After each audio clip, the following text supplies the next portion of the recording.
नमस्कार, आप देख रहे हैं आर्यन न्यूज और मैं हूं आपके साथ प्रियंका तिवारी। हाजिर हूं लेकर आपका खास कार्यक्रम स्वर्णिम मध्य प्रदेश छत्तीसगढ़। बड़ी खबर से बुलेटिन का आगाज करेंगे। छत्तीसगढ़ से बड़ी खबर, छत्तीसगढ़ में नौकरियों की भरमार होने वाली है।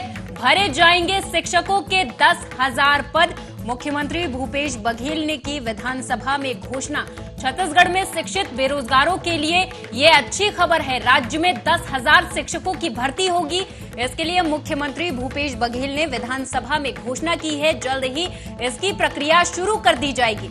इसके अलावा चिकित्सा विभाग में भी 300 पदों पर भर्ती की जाएगी। इसके लिए भी मुख्यमंत्री भूपेश बघेल ने घोषणा की है। इसकी भी भर्ती प्रक्रिया जल्द शुरू कर ली जाएगी।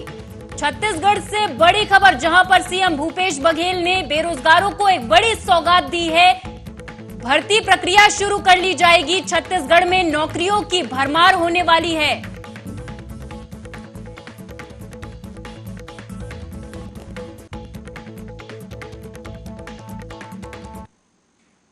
हरिद्वार से गंगा जल लेकर ग्वालियर लौट रहे 7 कांवड़ियों को यूपी के हाथरस में एक तेज रफ्तार डंपर ने कुचल दिया। इससे 6 कांवड़ियों की घटनास्थल पर ही मौत हो गई।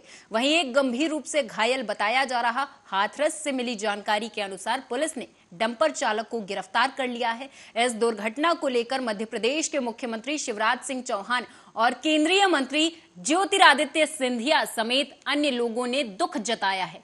चौहान ने सोशल मीडिया पर अपने संदेश में कहा कि उत्तर प्रदेश के हाथरस में हुई सड़क दुर्घटना में ग्वालियर के कांवड़ियों के निधन का हृदय विदारक समाचार प्राप्त हुआ।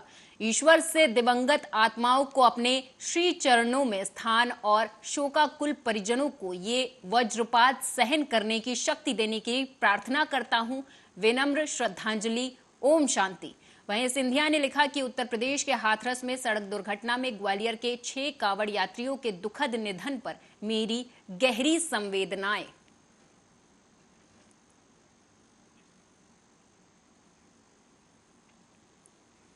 मध्य प्रदेश के 7 कांवड़ियों को उत्तर प्रदेश के हाथरस में एक डंपर ने रौंद दिया, जिसमें 6 कांवड़ियों की मौके पर ही मौत हो गई, जबकि एक गंभीर रूप से घायल बताया जा रहा। घायल को इलाज के लिए आगरा रेफर किया गया।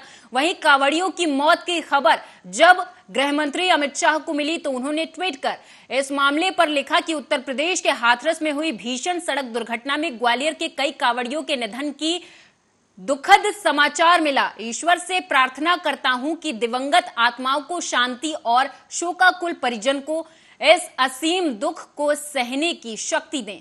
ओम शांति।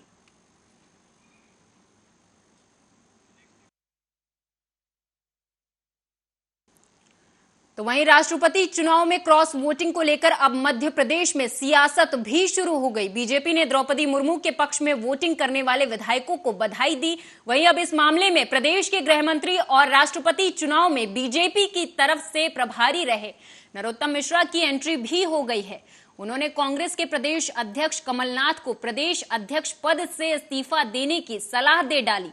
नरोत्तम मिश्रा ने जब विधायकों की क्रॉस वोटिंग को लेकर सवाल किया तो उन्होंने कहा कि कमलनाथ से अपने विधायक नहीं संभल रहे, बार बार विधायकों की टूटन हो रही। नरोत्तम मिश्रा ने कहा कि राष्ट्रपति चुनाव में कमलनाथ ने कांग्रेस विधायकों के ईमान पर सवाल उठाकर उनको बिकाऊ बता दिया था, इसलिए अंतरात्मा की आवाज पर कांग्रेस विधायकों ने क्रॉस वोटिंग कर दी। जर्जर होती कांग्रेस में ये आखिरी कील थी, इसलिए कमलनाथ जी को प्रदेश कांग्रेस अध्यक्ष पद से इस्तीफा दे देना चाहिए। आजादी के इतिहास में कोई जनजाति की महिला राष्ट्रपति बन रही है, वोट करो। मेरी नहीं मानी तो विधायकों ने उनकी नहीं मानी। हालात इस तरह की हो गई है कि सर्वाधिक हमारे उत्तर भारत में नंबर 1 पे आ गया हमारा मध्य प्रदेश, और कांग्रेस को क्रॉस वोट का सामना करना पड़ा। मैं तो मांग करता हूं कमलनाथ जी से कि ये चौथा हो गया, 5वां।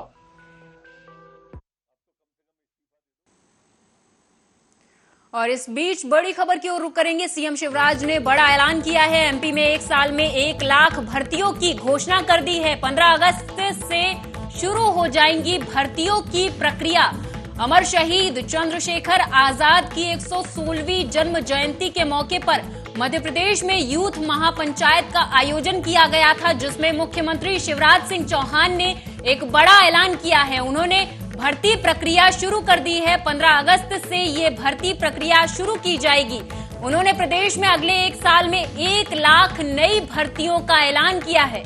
सीएम ने कहा कि ये भर्तियां 15 अगस्त से शुरू हो जाएंगी। सीएम शिवराज का ये ऐलान प्रदेश के युवाओं को एक बड़ी सौगात दे गया है। तो सीएम शिवराज ने ये बड़ा ऐलान किया है, जहां पर 1 लाख भर्तियां एमपी में 1 साल में की जाएंगी।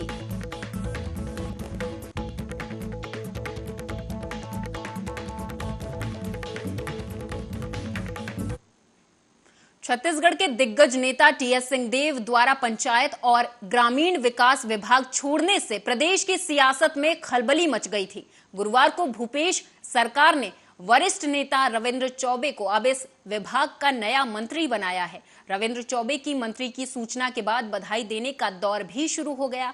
टीएस सिंहदेव ने भी रविंद्र चौबे को ट्वीट कर बधाई दी। उन्होंने अपने ट्विटर अकाउंट पर लिखा, कैबिनेट के अनुभवी सहयोगी रविंद्र चौबे को पंचायत और ग्रामीण विकास विभाग का दायित्व मिलने पर शुभकामनाएं। सिंहदेव के पास अब स्वास्थ्य, चिकित्सा, शिक्षा, 20 सूत्रीय वाणिज्यिक कर का प्रभार रहेगा।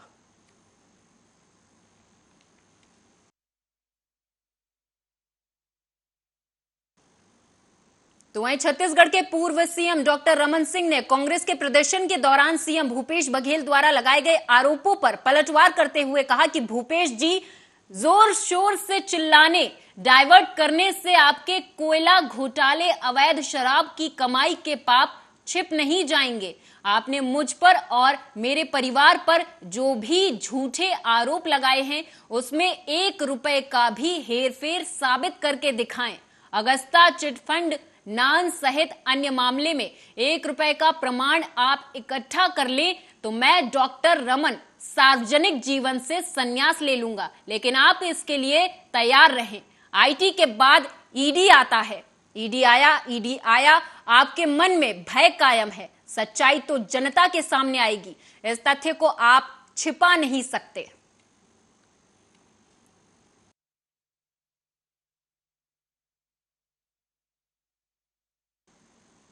तो वहीं अगली खबर एमपी के देवास से है, जहां शुक्रवार को आपदा प्रबंधन विभाग अंतर्गत नगर निगम परिसर में आपदा से संबंधित मॉक ड्रिल हुई। इस मौके पर एनडीआरएफ की टीम के जाबाज जवानों ने भूकंप, आग आदि जैसी आपदा से बचाव के लिए निगम कर्मियों के साथ लोगों का प्रशिक्षण लिया और उन्हें प्रशिक्षण दिया भी। टीम ने लोगों को लाइव डेमो करके दिखाया। डिप्टी कमांडेंट राम भवन सिंह यादव 11 बटालियन एनडीआरएफ ने बताया कि एनडीआरएफ टीम द्वारा भूकंप के आने पर किस तरह भूकंप में झुकें, ढकें और पकड़े जैसे त्रिकोण का उपयोग कर मानवीय क्षति से बचाया जा सकता है।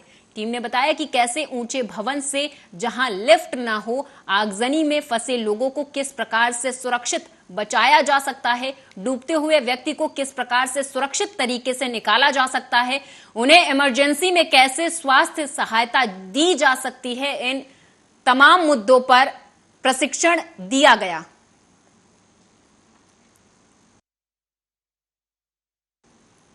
अगली खबर फिर से देवास से है, जहां आए दिन एबी रोड पर स्थित बन रहे ओवर ब्रिज के निर्माण कार्य से दुर्घटनाएं हो रही। ट्रैफिक व्यवस्था, सुरक्षा व्यवस्था जैसी संबंधित निर्देशों को लेकर एसपी ने नगर निगम अधिकारियों के साथ वास्तविक स्थिति का जायजा लिया। गौरतलब है कि देवास शहर में 2 ब्रिज बनाए जा रहे हैं। एक ओवर ब्रिज मंडी के सामने मक्सी रोड पर, तो दूसरा ओवर ब्रिज एबी रोड पर कैला देवी चौराहे के समीप बनाया जा रहा। ये ब्रिज करोड़ों की लागत से यहां पर निर्माण कार्य के तौर पर चल रहा है। निर्माण कार्य होने के चलते एबी रोड से निकलने वाले लोगों को भारी समस्याओं का सामना करना पड़ रहा है।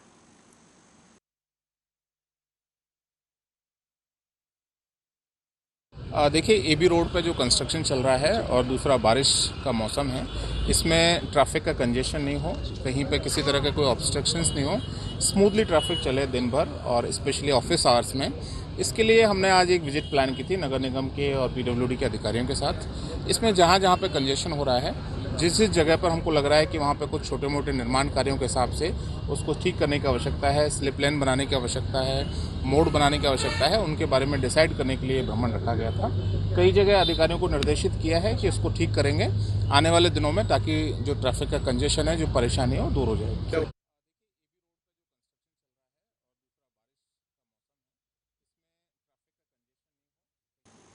एमपी के देवास से खबर है, जहां नगरीय निकाय में कांग्रेस की हार पर पूर्व मंत्री सज्जन सिंह वर्मा ने कहा कि हार को स्वीकार करना चाहिए। उन्होंने कहा कि हम तो चाहते हैं कि महल से राजनीति को आजाद किया जाए, लेकिन आजाद नहीं करवा पाए। हम फिर एक संग्राम लड़ेंगे, फिर आजाद करवाएंगे। तो वहीं उन्होंने आगे कहा कि जनहित कार्य करने वालों को चुना जाए, ऐसी कोशिश करेंगे। वोट प्रतिशत कम गिरने से कांग्रेस के वोट कम हुए हैं।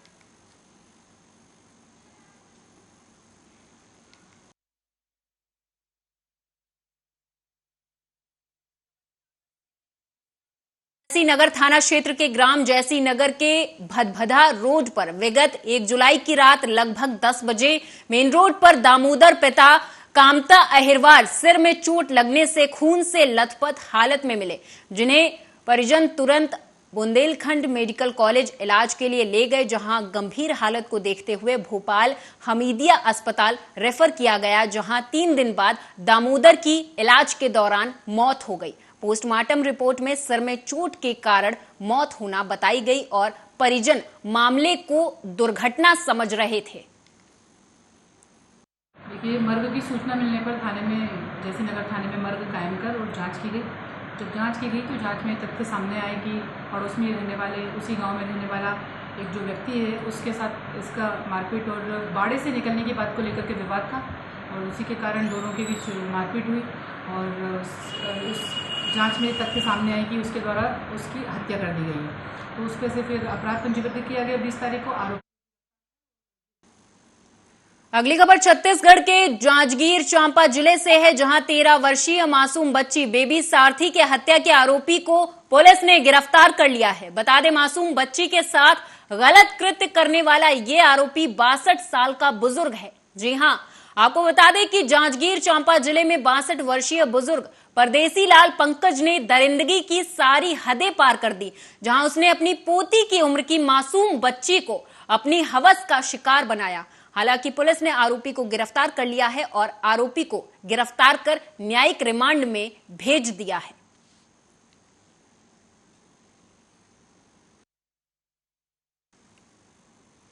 चांपा जिले की खबर है, जहां ट्राईसाइकिल में बैठा युवक सुरेश कुमार कहार, जो कि दाहिने पैर से लगभग 50% दिव्यांग हैं, जो कि पिछले 20 से 25 सालों से चांपा के पीडब्ल्यूडी कार्यालय के बाहर चाय की दुकान लगाकर अपना और अपने परिवार का भरण पोषण करता था। इनकी आर्थिक स्थिति ठीक नहीं थी, जिसके कारण बैंक से इन्होंने ऋण लिया था ताकि आत्मनिर्भर बन सके। लेकिन जब स्टेशन के सामने से सभी फल व्यवसायियों को हटाया गया था, तब कुछ दबंग फल व्यवसायियों के द्वारा पीडब्ल्यूडी कार्यालय के बाहर जिस स्थान पर ये दिव्यांग दुकान लगाते थे, इनके दुकान को फल व्यवसायियों द्वारा दबंगई दिखाते हुए बलपूर्वक हटा दिया गया। हालांकि अब ये पीड़ित दर दर की ठोकरें खाने को मजबूर है।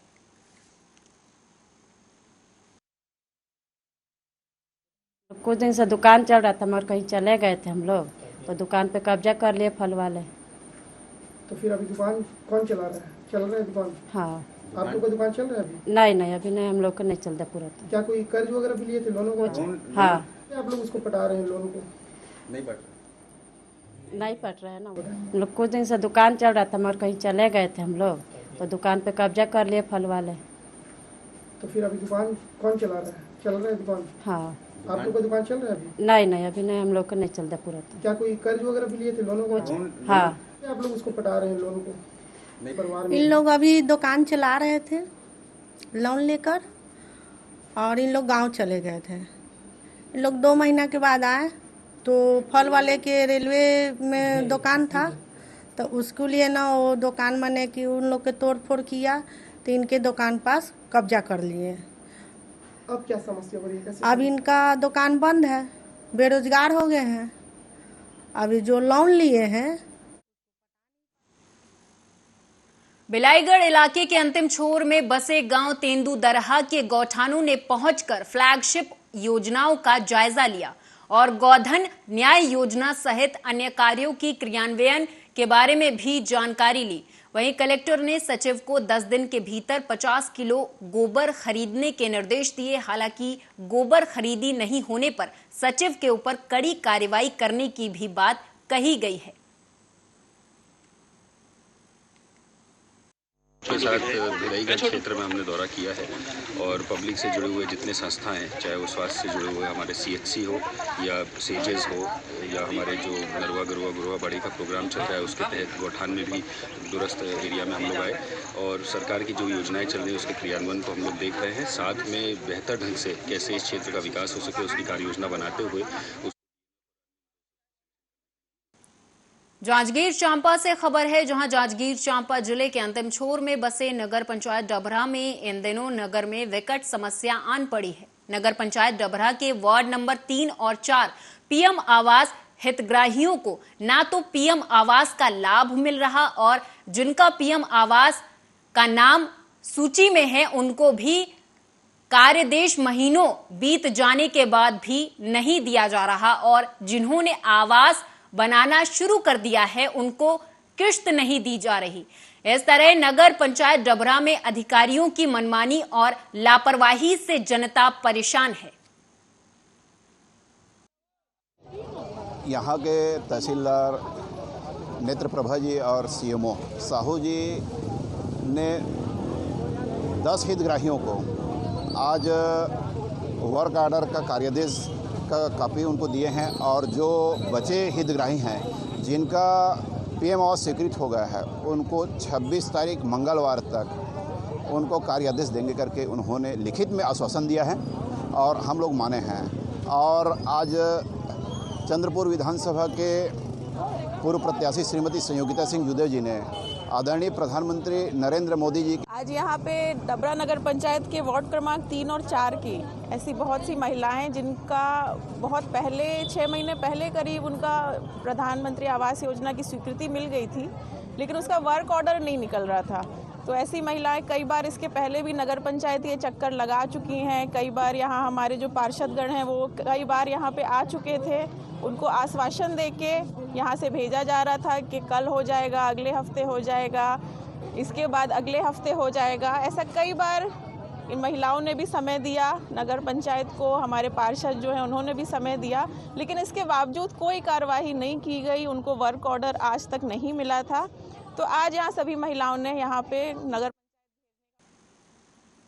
जांजगीर चांपा जिले से एक और खबर सामने आ रही है, जहां विदेशी मदिरा दुकान में चोरी हुई है। दरअसल अज्ञात चोरों ने इस पूरे घटनाक्रम को अंजाम दिया। जी हां, हम आपको बता दें कि शिवरी नारायण थाना क्षेत्र के तुस्मा अंग्रेजी शराब दुकान में अज्ञात चोरों ने इस चोरी की घटना को अंजाम दिया है, जहां पीछे से दीवार तोड़कर इस पूरे घटना को अंजाम दिया गया। मिली जानकारी के अनुसार बीते रात कालीन खूब बारिश हो रही थी, जिससे ड्यूटी में लगे हुए गार्ड बारिश के पानी से बचने के लिए सामने एक छोटी सी झोपड़ी में ठहरे हुए थे। इसी दरमियान इस चोरी की घटना को अंजाम दिया गया। बहरहाल मामले की जांच में पुलिस टीम जुट गई है। कितना सामान चोरी हुआ है और क्या कुछ चोरी हुआ है, ये बात अभी स्पष्ट नहीं हो पाई है।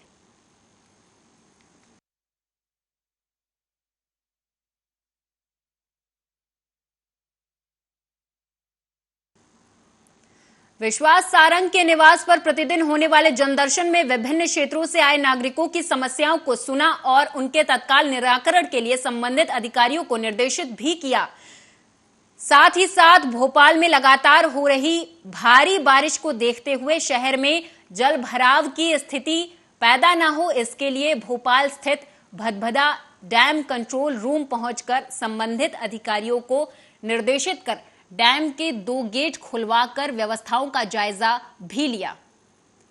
तो मंत्री विश्वास सारंग ने जनदर्शन में लोगों की समस्याएं सुनी और वहीं पर भदभदा डैम कंट्रोल रूम का निरीक्षण किया और जनता की समस्याओं को सुनते हुए अधिकारियों को निर्देशित किया कि जल्द से जल्द सभी की समस्याओं का निराकरण किया जाए और बारिश से उत्पन्न समस्याओं का भी निराकरण तत्काल प्रभाव से किया जाए।